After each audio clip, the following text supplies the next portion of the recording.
maa ngi yëgal Sénégal képp ku wooteel Macky Sall yaa ngi rey sa njaboot yaa ngi rey say doom yaa ngi rey say sët liggéey amul xale yi bëgg nañoo liggéey amuñu liggéey ñun buun gii Macky Sall dama yaakaar daa bëgg rey sunu doom yi mais lii du li baax de bugaan ñun de ñu ngi ñaan yàlla suñu borom. ban société moo doon. dañoo bekk xaw ma CDE la xaw ma CDE la. mais ñoom dañ doon dindi dañ doon yaatal ba. non bassin dañ doon wax ne bassin la ñuy gas. dañu waroon def bassin.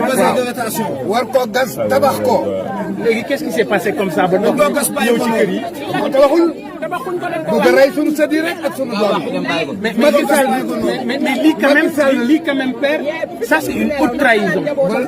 Macky Sall yàgg na ma trahir ñun ñoo yeewul ñun Sénégalais yi Macky Sall c'est un vaurien dañu xeexoon ba jël ko dugal ci réew mi dafa woon ni dina jàppale en tant que jeune mais après l'indépendance mais Macky Sall danoo toroxal yal na ko yàlla toroxal. bugaan suñu xol fees na Macky Sall lor nanu